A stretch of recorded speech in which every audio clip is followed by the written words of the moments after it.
Hi friends! So today's episode is going to be a bit different than it usually is. So I'm not going to be reading from my book today. Instead, we're going to jump right into an interview I had with Almira, who is the lead organizer of Direct Action Everywhere. I had pre-planned an interview with her, so I asked her all of the interview questions that I was going to, but an event had happened the day prior that we also discussed at the end of the interview, and I'm going to talk with you a bit about what that is, and me and her are going to go more in depth on it later.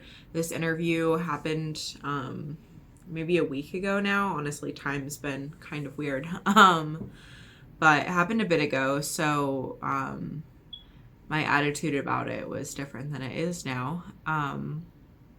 So essentially, while at the convergence, the Iowa convergence, where we were going to support Matt's trial, but then plot twist, he didn't get prosecuted, and I had that interview with him. During that trip, there was a day where we were driving home from an action, and we passed by a CAFO, and long story short, we found a piglet alive in a pile of corpses outside of the CAFO. Like, there were hundreds of bodies, and he was just left outside to freeze to death. And it was aggressively cold outside, and took him to the vet, and he was in pretty rough condition, but then he got stable, and news was kind of looking good for about a day, and then we ended up getting him a CT, and it turned out he had a fractured rib and jaw, and potentially a brain lesion, and also one of his vertebrae were like out of alignment, likely due to injury, and his lung was bruised. And so it wasn't looking good. It looked as if he had been thumped, but had perhaps moved his head so that it actually didn't kill him. Being thumped is when, to kill piglets, the workers will slam their body against the ground. Specifically, they try to hit their head to kill them, but it looks like that didn't happen, and he was just slammed against the ground and then thrown outside with all of the other piglets to slowly freeze to death. And we just so happened to drive by so soon after he was dumped that that pile of bodies was steaming. It was so fresh. So that wasn't the best of news, but it looked like he could recover from that. But then we got a test back stating that he had something called PERS, which is a respiratory illness that has been killing a lot of piglets and CAFOs. So because they're in such close quarters, it's so easy to transmit diseases. And this one is particularly aggressive.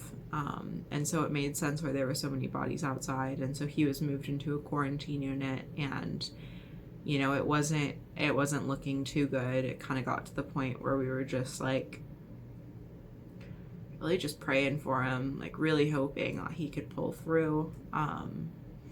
Because he had earned it. Not that you have to earn living, but to just like put into perspective the life he lived. He was born into one of the worst places you can be born into. Like, his mother was likely separated from him by steel bars, and the only way he could contact her was through feeding on her. He likely saw some of his siblings die, or those around him. Like, he was born in a cage, and he was only 3 weeks old at this time. So then he would have just been moved into another facility where they're grown to be bigger, where they're fattened up, essentially. So he was just taken from his mother, who is still in those horrible conditions, and so has all of his ancestors. Not all, but virtually a lot of his ancestors. And he's moved in this facility, then everyone around him got ill, including him, and then he was slammed against the ground, just slowly suffering. and then left outside to slowly freeze to death. I don't know if I can like think of something more cruel. Like, his life was essentially only suffering, and cruelty and just horror. And then some activists came and saw him and took him, and he experienced warmth and care and compassion and, you know, the good things that humans have to offer that he had probably never received before. But then he died. He wasn't able to survive his condition. We got an autopsy on him, but we haven't received it back yet. So yeah. So that has been quite rough. I had the privilege to actually like be one of the people that was with him during his very short life, and I just I just really wanted him to live. We had a home lined up, and he was going to experience love. God, he was going to experience so much love, and the taste of pumpkin and the feeling of grass beneath his feet. He was going to experience the earth and friendship with other animals, and just, he was going to have a really nice life. And I was so excited for him to have that life. So I just feel very sad that he didn't get to experience, you know, that he didn't get to experience that. But I'm glad he's not suffering anymore. And I don't know. I've been pretty shaken up by all of this. The first several days, I was kind of just a mess. I was so mad and angry, and I felt depressed for the first time in a long time. Like, thoroughly. I didn't have the energy to do anything, and I was just like consciously aware that there were things that I could do that would make me feel better. But then I didn't have the energy to do them. And yeah, I don't know. I'm just figuring out. I'm working on some self-care. Because this was an unexpectedly jarring incident. And his story is now public, otherwise I wouldn't be speaking about it.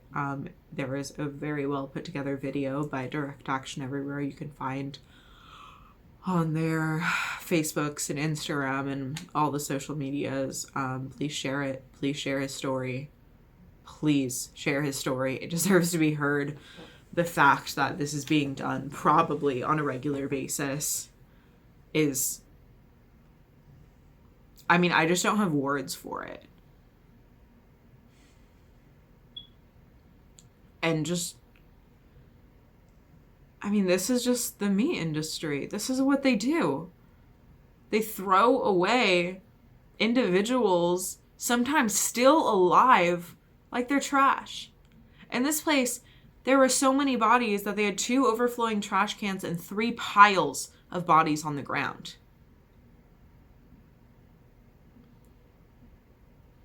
And it's not like these diseases are going to stop coming. When you're raising animals in this condition, you're creating antibiotic-resistant viruses. You're creating illnesses that are going to be able to spread quicker and faster and smarter. The solution isn't just killing them off and then hoping it doesn't spread to your next round of pigs. Get out of the industry. This isn't worth it. It isn't worth it. And this just brings me, last night my brain was like reeling on a comment that I've heard a lot or just seen, or, I have heard it, but it is, we'll stop shoving veganism down my throat. Like, I don't want to hear it, whatever. That's cool that you're vegan, but don't force me. First of all, you can't force anyone to be vegan. It is a philosophical idea that then emboldens you to make changes in your life. It is a lifestyle. It is a philosophy. It's not something you can make anyone do. It's something you can tell people about and encourage people to experience. But the reason why it really bothers me is because, do you think that me sharing that maybe you shouldn't buy the flesh of a tortured being is shoving my belief down your throat? Or do you think that maybe thinking that you're literally entitled to someone else's body is a little bit forceful? Do you think that your taste buds make it justifiable to enslave, torture, murder, and just completely dismember and sell and then profit off of someone else's body? Do you? It's insane, this society we live in, this mental idea that animals are objects, that they're property. They're not. They're sentient, feeling beings who have the same capability of emotion. They feel what's going on around them. And they don't deserve what we do to them. They do not. And so, if you feel like vegans shove their opinions down your throat, perhaps it's because you don't want to be the oppressor. No one likes feeling, maybe not no one isn't in general, people don't like feeling like their actions are causing harm to someone else. Because why would you, So when we're told, hey, I know you've been doing this thing your entire life, but did you know it's extremely harmful? Like, extremely harmful. And you could stop. Have you considered just doing something else? It gets defensive for people, because if that's true, that means that throughout their life, they have caused an immense amount of harm. And they don't want to be responsible for that. So instead of owning up to our actions, we deny. And we push it down, and we push it away. And we fight, and we argue. The reality of it, I think most people would agree, when you take down all those layers of not wanting to be responsible for it and being defensive, that animals do deserve the right to their own life. And they don't deserve to be tortured. They don't deserve to be property. No one deserves to be property. They deserve their freedom just as much as we deserve ours.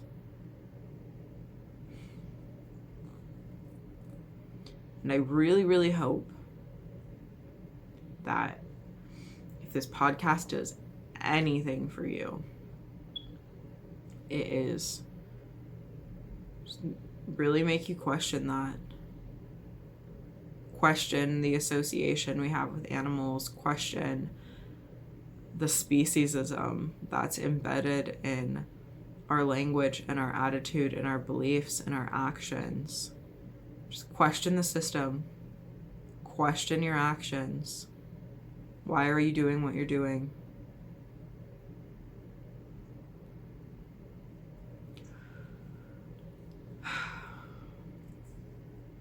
And when you can, just always strive to do better. There's always room for improvement. Always. Okay. My heart feels ways. All right, well.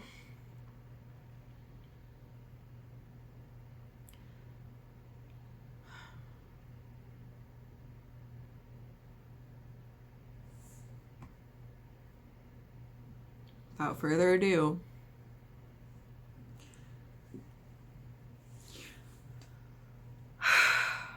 Okay. Well, for a little change of tone, my interview with Almira Tanner.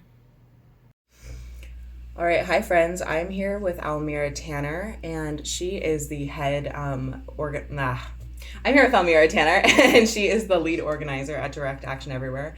And we're gonna, talk to her about what DXC is, what it's like to be in such a leadership position, and also about action that happened recently. So there's there's a lot we're going to talk about today. So hello, thank you so much for being on. Yeah, I'm excited to be one of your first interviews. Yes, thank you for being my first interview. So the first question I have for you is just, how did you get involved with DXC? When I first started doing activism, I didn't know anything about DXC. This was I'd done a little bit of stuff here and there, but it was mostly 2013. Mm-hmm. I had just moved back to my hometown after finishing grad school. Been vegan for like 3 years, vegetarian for basically ever. A little bit of stuff here and there, but had a bit of time between graduating and getting my first, real adult job. And at the time, the Save movement was starting. They go to slaughterhouses and bear witness to the animals, and they had just started doing vigils in Vancouver, my home city. So it's like, hey, well, I don't have a job, so I can show up at 7:00 in the morning every week. And also, kind of trying to make vegan friends at the time. So started doing that, and through that and a couple other local organizations, I just kind of got to know a few people in the animal rights scene in Vancouver, which led me to being invited to one of the first ever DXC protests that happened in Vancouver. So DXC was starting in California, and at the time they were reaching out to people to kind of do these Chipotle actions all across the US, but also in other places that had Chipotle, like Canada. I didn't even know there was a Chipotle in Vancouver. But yeah, so the first ever action that happened with DXC in Vancouver, I think, was like November of 2013, and I went to the December 2013 one. And then that's kind of how I got involved. Just started doing actions in Vancouver. Made my way to California in 2014 for the first ever DXC forum, which is now the Animal Liberation Conference. And it's like, wow, these people are so smart, and like they know what they're talking about, and there's like a strategy to all of this. And so I got really inspired and was doing a lot more stuff back home in Vancouver after that first conference. And there's a couple other details that involve, a long distance relationship, but otherwise I made my way to moving to California in February of 2016. And I've been here, in the U.S. ever since. Currently we are in Iowa. But but I've been living in California since 2016. Okay, awesome. So you've been involved with this for like almost a decade now. It's a little scary. Yeah, I wasn't there right at the beginning, but I'm one of the almost originals. Yeah. Well, that's awesome. Well, that makes sense that now you've gone to like the lead organizer position of the organization. It makes sense because you were one of the OGs. So now that you have gone from just, like a volunteer, protester, just really doing that like kind of all the time, to this position of like full-time animal rights activist, what's it like just having this leadership position? I feel like super privileged to be able to do this as my like quote unquote job. Like, not it's not a job, but I don't have to do anything else other than think about animal rights activism and DXC and what we should be doing. So I think, I feel super lucky. It's also a really intense and high pressure role. There are a lot of, first of all, anytime you're, there's a lot of lives on the line. Yeah.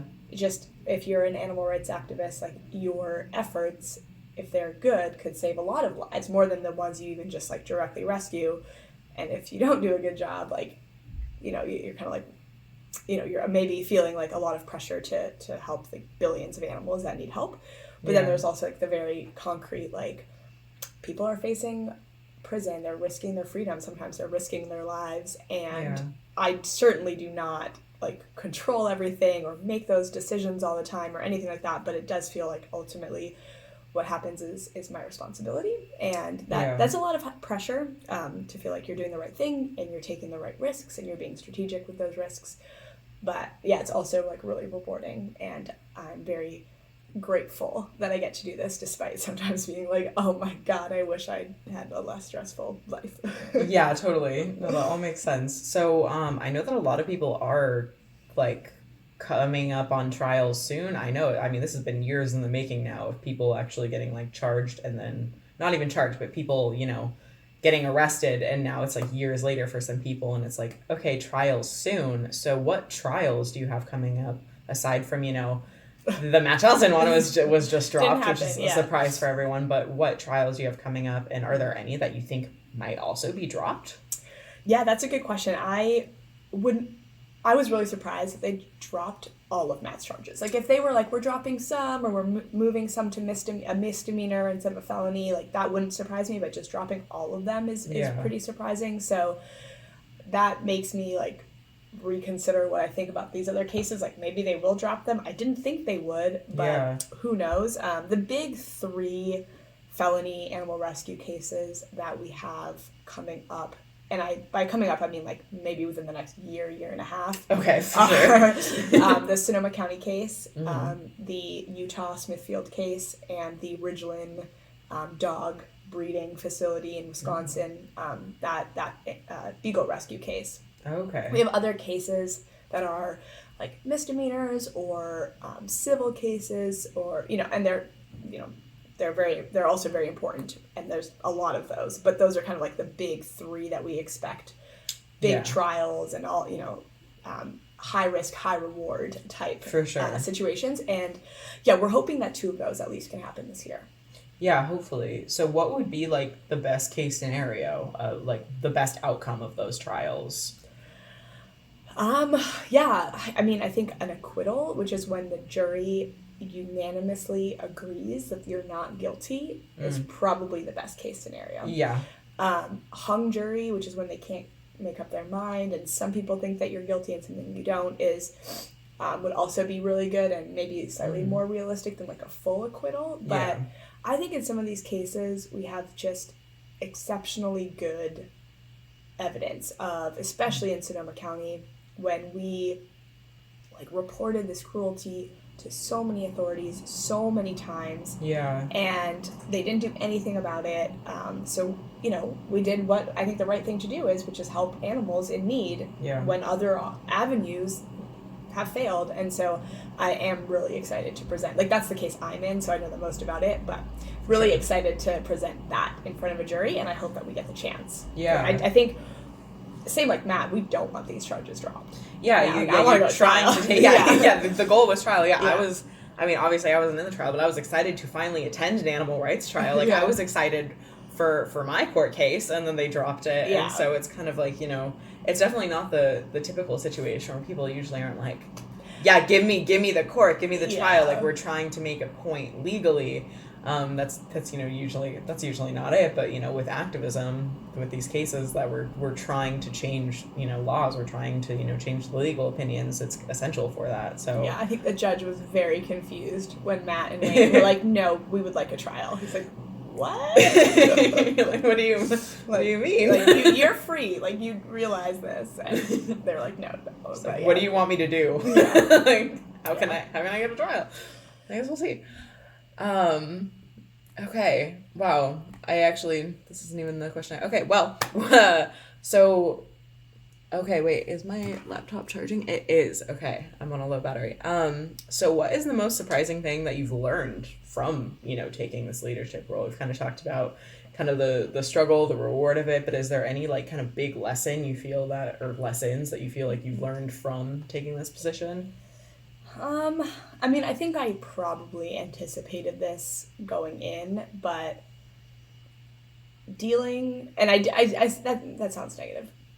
We're like the human element of activism and addressing conflict and different personalities and different work styles, and is just like so much of the work. And it feels, not particularly rewarding at times, because if you do that well, nothing happens. Like, you know what I mean? Like, it's like the only time you notice when those things aren't going well is usually when people are fighting, and I think part of it is like everybody is in this super high stress situation. The stakes are super high. oftentimes, you know, if we're here in Iowa, like people are getting little sleep. And then so of course those like squabbles are more likely to emerge. And I think one thing that I think after doing this for so long, I do for the most part, like do truly often see both sides. Yeah. I'm like, okay, wow, I totally think I understand where both of these people are coming from. But that, it makes it very difficult, and it's very exhausting. It's definitely the most exhausting part of activism. And I say that with so much love for all of the activists in the movement, but woo. Yeah, no, totally. To be kind of like the mediator of like all of this. Like, I mean, I've like personally seen like animal rights communities essentially crumble just from drama, and it's unfortunate because, you know, like what people care about is, you know, the animals. Like, this is an animal rights movement, but that human element is so kind of hard to deal with. Because, and we bring the passionate, like, we're all feisty, passionate people, which is why we're activists, and we're okay to like go against the grain, which is great, and then also leads to internal conflict. Yeah, for sure. So I guess it's not really the most surprising thing, but maybe just how much there is. Yeah, for sure. That totally makes sense. Is there anything you've like learned that helps you resolve those conflicts, or is it just like really being present and listening, or I think assuming good faith. Like, sometimes someone will message me something and they'll say like, oh, this person, and I'm like, oh my god, you know, and then we're talking about like, you know, just like little, you know, and I'm like, wow, I can't. And then you hear that person's side of the story, and it's like, oh, okay, like that was a huge misunderstanding. Yeah. And just going into it with an open mind of like 90% of the time, 99% of the time, like, this is a genuine like misunderstanding, or even just like people's personalities. And I've learned to catch myself a lot before jumping to conclusions about some of those things. Yeah, that's a super valuable thing to learn, especially with like so many people that you want to like, you know, like keep, you know, within, not just within the movement, but within like sort of, I don't know if like family is the right word, but you know, the community. You know, you don't want like people exiled or kind of like excommunicated from like this community unless like there's obviously like they're a danger to the community. And and that's why I say like not necessarily, like very rarely do we have to deal with like serious violations, and that's almost like it's worse, but it's also easier because it's like, okay, well, this is a very clear-cut scenario, you need to like leave, you are removed. But it's those smaller things that really are like, okay, how are you gonna resolve things? We can't just for sure, that makes sense. So this is like a little jump of a question, but so DXC does like a lot of different forms of activism. You know, you guys have like your open rescues, you have your investigations, you have your disruptions, you have like probably a whole host of other things too, like your community outreach and organizing. Is there a certain form of activism that you feel is like the most or more effective with, I guess the question of effectiveness is like effective at doing what? So I guess that's actually not even a great question, but is there a certain form of activism that you feel is very effective for, I guess, elevating or moving the animal rights movement forward? Well, I think it's really important to think about strategy and know the history of social movements and all of that stuff. That being said, I think probably the most effective form of activism is like whatever someone's going to do, because there's just so few activists out there that I think that there are some forms of activism that are like genuinely harmful. Like if someone was really being violent towards a person, like I think that sets our movement back. And I don't support that. But other forms of activism that like I personally don't see as being like as effective or whatever, I think like I'm just happy people are doing them rather than not doing anything, because we could all sit around and have philosophical conversations forever and then nothing would get done. So I think the most effective form of activism is the type of activism you're going to do.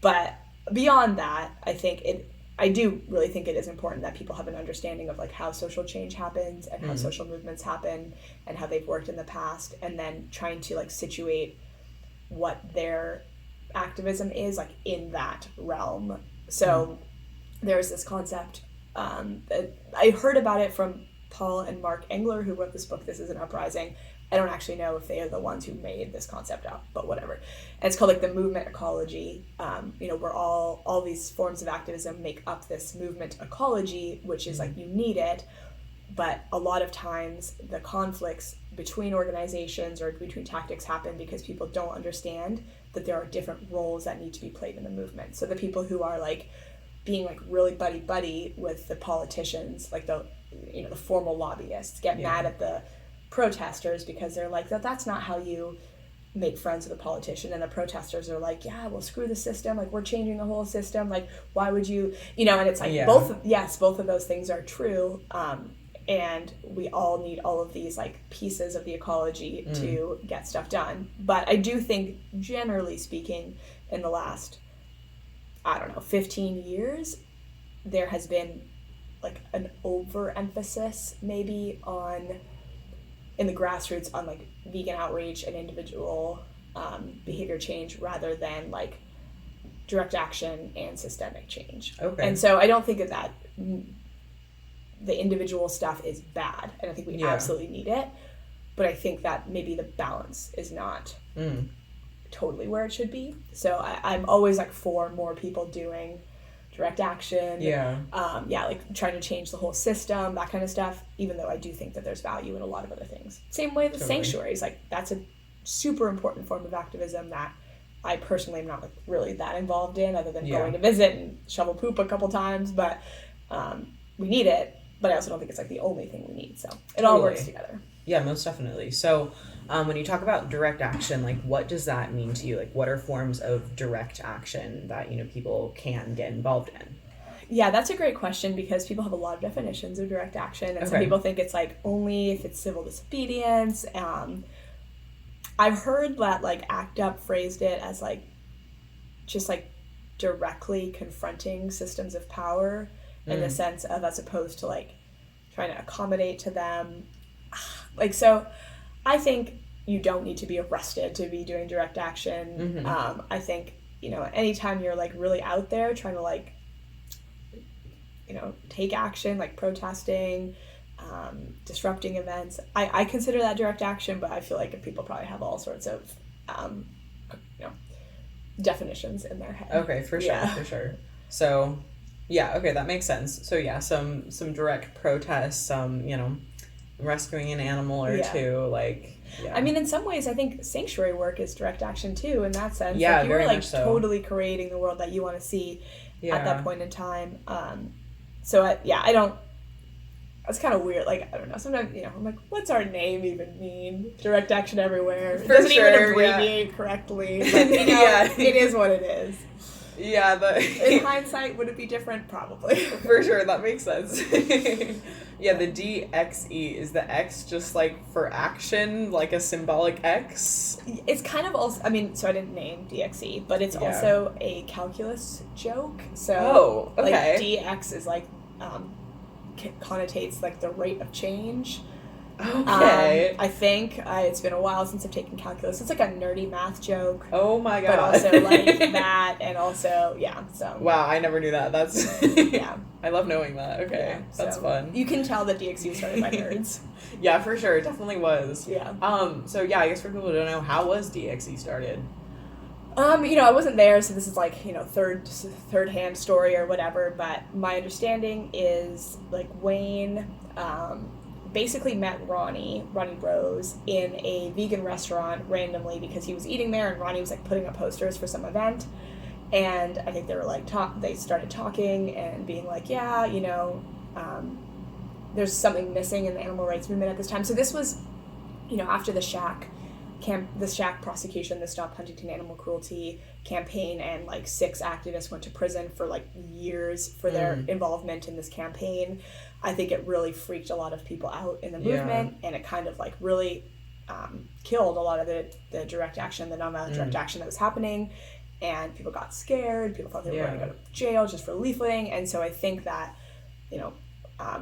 the original impetus was like, we need to restart this. We need to do something that like is missing in the animal rights movement. And I think, Wayne and Ronnie and then Cristobal and like a couple other people just started like talking and being like, what are we going to do? And then that kind of, I think that was 2012. And so then eventually, I think their first action as like, you know, DXE was early 2013. Okay. Yeah. Cool. Nice. Okay. I hope that's right. I mean, it's that's as right as I that's know the it. legend. that's the legend of DXE.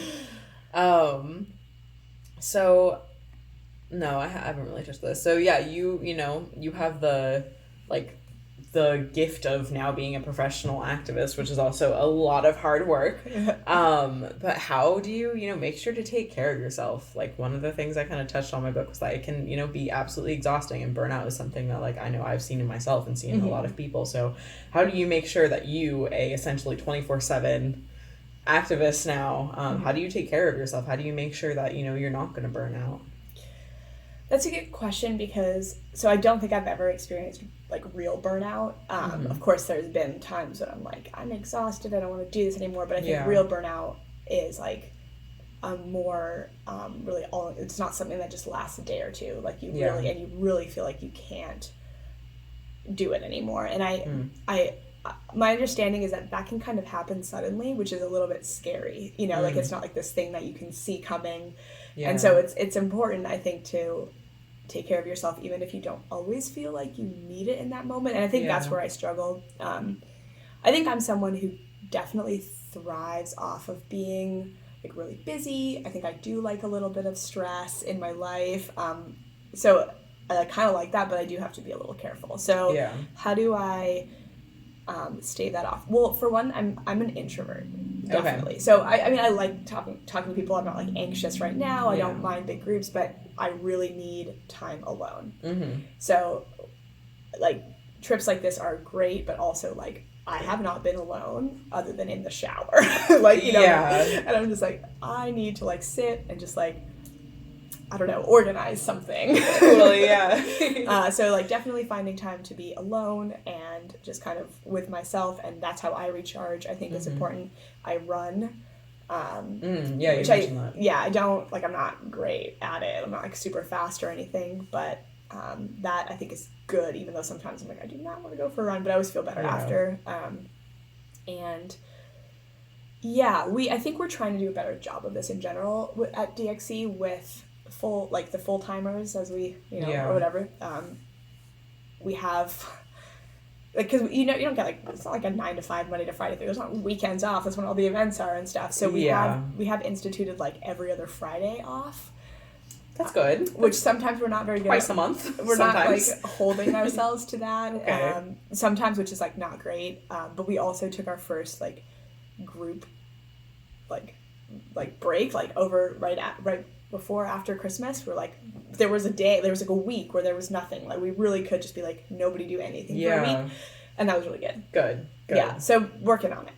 Good. Yeah. Well, yeah, please keep working on it, because the work that you guys are doing is super important. And so it would be super saddening to just see everyone just kind of like crumble under the pressure because of, you know, lack of self-care. But it's good to hear that you are taking care of yourself, you know, running's all the happy endorphins. Yeah, exactly. I'm like, I hate it. And then 1 mile in, you're like, I love everybody. This is great. I'm flying.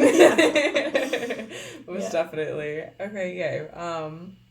So moving forward, what is your vision for where, you know, DXE is going and for the animal rights movement as a whole? Like, what would you like to see happen? So our like kind of like short-ish, medium-ish term goal, which isn't super concrete, but it's like what we've been like working on, is like to politicize the debate about factory farming, animal agriculture, you know, all of that. And I think I would love to see just animal rights becoming so much more of a political issue that people are having to think about in their day-to-day life, and really shifting it away from a diet consumer, like what do you buy at the grocery store? Like, I'm excited about KFC nuggets too, but like, you know, that's great, and I don't want to shit on that at all, but like I want this to be something that candidates, like political candidates, have to answer. Like, do you think that there should be factory farming in this country or not? And so I think that to make that a politically salient issue, same sort of thing with how, you know, other human rights groups often like already have progressive policies amongst themselves, even if it's not an issue that they're specifically working on. And I think that animal rights should be in there too. You know, if you're fighting for something else, and they should just also be like, and of course we support animal rights. So I think that is a good kind of like not long term, but also not next month goal that Mm-hmm. we're working on. That's a little bit hard to measure, but we have metrics that we look at sure. to see, like, are we doing that? Like, how much press are we getting? How many coalition groups are supporting Mm-hmm. us?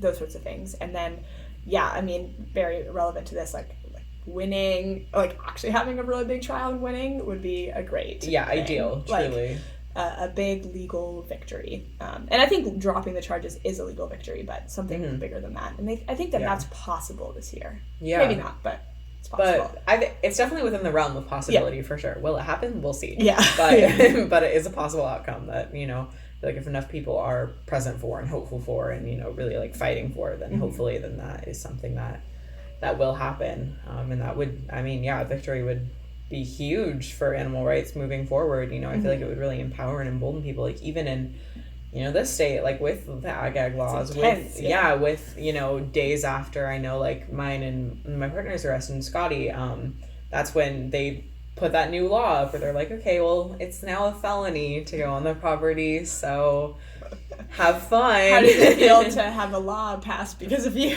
Honestly, goals. But yeah, I saw that and I was like, you're kidding me. It's been 3 days. Like, it takes you guys months, years to pass some legislation. Yeah, but 2 this weeks or whatever, yeah. Yeah, but this gets passed in a heartbeat because the money is behind it. And so frightening because I'm like, well, now I don't want to do the stuff I was doing because I ideally, you know, I don't want to be in prison, and I also want to do, you know, these actions. Like, I want to rescue animals, like I want to investigate these places, but I don't want the legal ramifications, and that's literally the point of the laws. I recognize that. Yeah. But then seeing, you know, Matt's, all of his charges dropped, it's like, oh, okay. Like, are the laws symbolic? Like, is it not, you know, is it not real? Yeah. So I don't know. I guess we'll see moving forward, but yeah, it's definitely emboldening, I would say, for sure. So and if more and more people, you know, are willing to, you know, do this, then yeah, the floodgates open. change. Yeah, totally, because, you know, they can't stop if 100 people a week are doing open rescues all across the state. Like, they can't. Yeah, they don't have can't. resources, yeah. And so, you know, hopefully, like, you know, the action of one person can just inspire the action of many, and so we'll see, you know, the results of that moving forward. But speaking of actions and inspiration, and emboldening, yeah, let's just, I guess, talk about a bit of what, I guess, just the story of what happened. Like, was that yesterday? Yeah, that was yesterday. That was yesterday. Yesterday was a long day. Sitting in the car eating hash browns thinking the day was done. Yeah, so right now we're in Iowa. We're at the Iowa Convergence. We were all going to gather for Matt's trial. Charges were dropped. We still gathered anyways.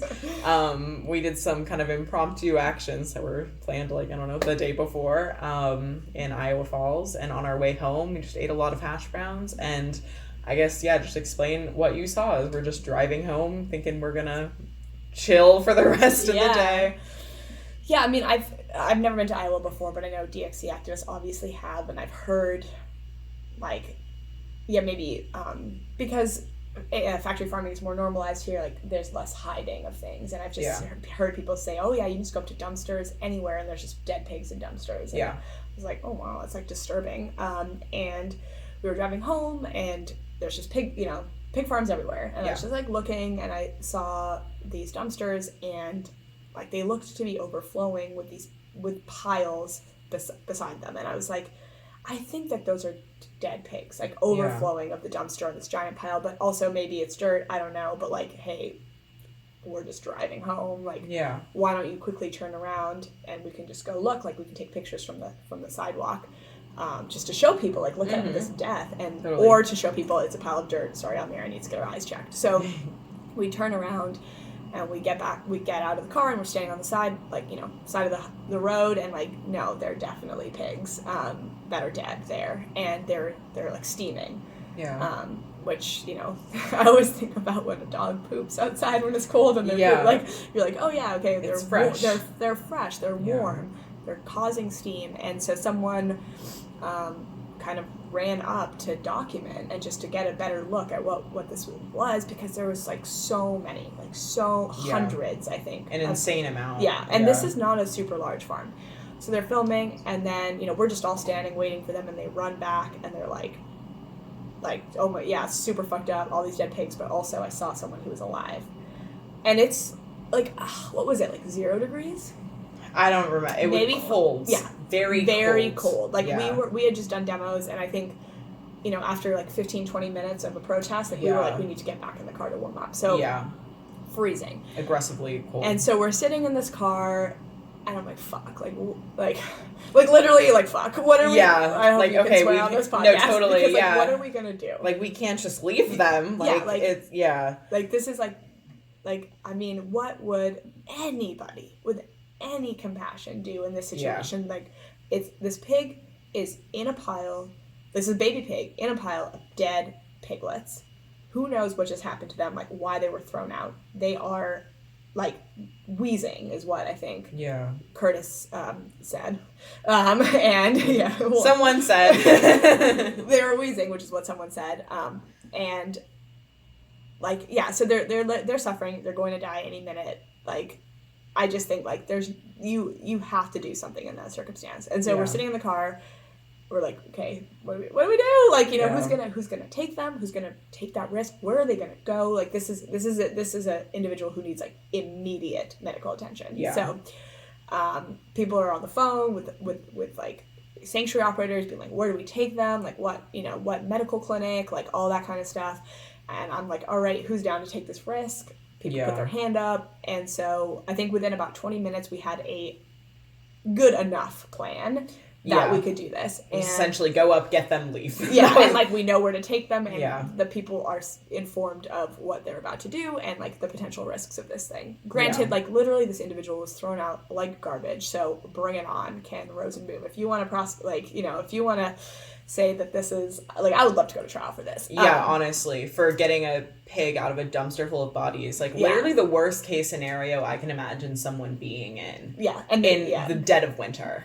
Like, it just, horrible. It was horrible. So, we got him, and we rushed, found out he's a boy, rushed him into a car and just started, like, booking it to the vet. And he was not doing well at the vet. They were kind of like, oh my God. I think their reaction was like, what the fuck just happened? Wait, what the fuck? Okay, wait, when did this cut off? I just think anybody, you just, like, put yourself in that circumstance of, you've just heard that there is a baby pig thrown in a pile of dead bodies who is alive in cold weather that is so cold that they canceled school because it was dangerous for people to go outside and go to school. So, we're making phone calls to try to figure out, like, where we could take them in an emergency, like, what vet, you can't just, like, go to a dog and cat vet necessarily. You have to, like, go to, like, a very specialized place, and where is this place, and, like, who's down to take this legal risk, because even though I think this is, like, completely justifiable, certainly always morally justifiable, I think this is legally justifiable too. There's still a risk. And so, but we I think within 20 minutes we had a plan. Or, like, in 15 minutes we had a plan, and within 20 minutes we had them in the car. And so, people ran out. They, for a moment, like, it didn't look good because couldn't find him. We found out, he's a boy. Couldn't find him, but then heard him wheezing and grabbed him and ran back to the car. Instantly started driving towards the vet. And when we showed up at the vet, like, they were, like, I think just pretty shocked at how bad a condition they were in. Like, they couldn't even read his temperature. No, the first 2 times they took it, they could not read his temperature, and then the third time they took it, it was, I think, 93 degrees, something like that, and it's supposed to be, like, 100 or plus. Over 100. And so it was, he was, like, scary cold. He was covered in blood. He was just in, like, the roughest of shape.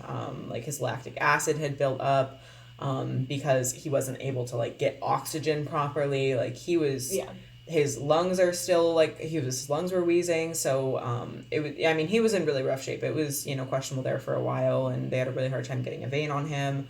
I actually don't even know if that's, like, the proper term. They had a hard time finding a vein to get an IV. To get an IV in, which apparently that's kind of common for baby pigs, but, like, add in the freezing and the lack of oxygen and the bloody and all of that. But, eventually they were able to get that, and it was a very, like, kind of anxious experience for everyone, because everyone's like, Yeah, is he like, gonna make it? Yeah, Like, you know, there was like 4 or 5 vets or vet techs or you know, various people working on him, and despite this place being like, you know, not an anti-speciesist hospital, they called them food animal, you know, but I do think that they were really, like, I was really impressed with the level of care that they gave him, and there was like 6 of us just like kind of pacing around, I don't know, on basically somewhat of like a operating table. He wasn't being operated on, but so he's still there now. He's stable, but not like, you know, not in the best shape. He might have like brain damage. So, and it's just like, we don't know like what happened with like just like, it was just truly like a fucked up situation, but also an amazing situation that we had like 15 people who just kind of within 15 minutes were like, everybody had a role, like everybody did something, made it happen. And this little guy is at least not like, he's at least comfortable now, and I don't know if he's going to make it long term, but he is not going to freeze to death. Yeah, very much so. And like, he's not going to have never experienced any love or care. I mean, he had, like, honestly, like at one point I think 5 doctors were all around him. Like, everyone was trying to get a vein on him. Like, it was you know, it was definitely a situation. And you know, he's warm. He actually warmed up so much he broke a fever. Well, he had a fever. It's broke now. The update was that he's now stable. His like oxygen levels are normal. He's not hypoglycemic anymore. Like, he's, you know, he's okay. It's just the neurological, you know, problems are there. So, you know, they're running a full neuro exam to see what's really going on with him. Like, you know, was he thumped? Like, was he hit on? It doesn't look like it because he didn't have like face trauma, but that's what they do to piglets. They thump them. Throw them on the head. Thump means like whacking them on the head. But with how many bodies there were, like hundreds of baby pigs, it's, you know, super questionable. We don't know exactly what happened. So, you know, we're obviously getting him tested for like a whole panel of, you know, potential viruses and diseases to make sure that if he has anything, he's treated properly, and obviously that he doesn't spread it to anyone else. And, you know, something that we learned too is that in the state, so if a pig jumps off of a transport vehicle and a sanctuary takes them in, the Department of Agriculture hunts them down and kills them. Is this okay? Yes, it's still recording. So I mean, that was super chilling to learn that, you know, like these pigs that make it, like, they actually fight for their own lives. Like, they're able to win that fight, be the one in like literally a billion that make it to the sanctuary, and then the government hunts them down and kills them. They're perfectly healthy, they're okay. So it's just, besides the now being murdered, so it's just insane, you know, how militant really these agencies are with these animals who just like want to live. So it's insane, you know, like the people that do have these sanctuaries, they are taking a big risk, you know, taking in these animals. And so obviously that had to be in mind with like finding him a placement. We're very hopeful that he's going to make it and pull through. And, you know, obviously we don't know the extent of his neurological issues yet. Hopefully it's short term, but if it does end up being long term, then, you know, he'll be in the best care that he can be. But he has now experienced love, and like he's a fighter. Like, I just feel like, I mean, who knows? Was he gassed? Was he hit on the head? Was he just? But I think, like, you don't survive that without fighting for it. Like, under a pile, like, most definitely. So I mean, if you live anywhere near like Iowa or any of, you know, these states where it's just like all of these factory farms, you know, if you have essentially the courage to do so, you know, check the dumpsters, like check them for life. Like, there's, you know, dumpsters upon dumpsters upon dumpsters full of just dead bodies, but, you know, some of them are thrown in alive, and if you are able to get them out, like, you could save their lives. This podcast is obviously going to be released once he's in safety and once he's, you know, not at risk. And so, like, with that in mind, you know, obviously be careful about like what you share if you do participate in some sort of rescue. Not that I'm recommending it for legal reasons, but like, if you were to ever feel inspired to do that, you know the risks beyond me, because the risks are most definitely there, but it's also possible the charges might be dropped. So it's, you know, it's an interesting situation. It's very sticky, but, you know, when someone's like life is at stake, like, it's insane just how many people in that car there. Everyone's like, I'm willing. And I was honestly one of the only ones where I was like, I can't be arrested right now, but I'm going to help in any other way I can. Yeah, well, it's fine. We don't need everybody. Like, there's always something that people can do. Most to definitely. Help. Yeah. And that's something my mom like, you always have, like, that moment where you're like, okay, am I really going to just, am I going to do this right now? Am I going to do this, or I'm going to, like, be okay with this piglet freezing to death? You're like, all right, okay. Obviously, here we go. do this. Most definitely, yeah. And that is also to say too, like, if you're ever in a situation where you're like, wow, I really want this to happen, and you're in a group of people, like, there are other roles to fill also. Like, that's something really my mom has pushed on me. She's like, Cheyenne, you've gotten arrested several times. Let someone else do it. Like, someone needs to be the sanctuary person. Someone needs to be the driver. You could do something else. This time I was like, Mom would be proud. But I obviously haven't said anything to her about this yet, so. Yeah, I texted my partner. I was like, I have a story for you later. But yeah, so that happened. That was crazy. Yeah, that's just a regular day in Iowa. Just a regular day. Yeah, we were like, wow, we're gonna go home early. We're gonna lay down. We're gonna rest. And nope. But on an ideal situation, like, truly to find that and to be on such a perfect timing that they were still alive is just, it very much felt like fate was like guiding us. So yeah, that's kind of it. That's really, thanks so much. Yeah, thank you so much for being here and answering all the questions and for, seeing that pile and asking, hey, can you turn around? Can we check that out? Because without that, this wouldn't have happened. So yeah, thank you so much. Yeah, thanks, Cheyenne. Yeah. Yay. Fun. Yay.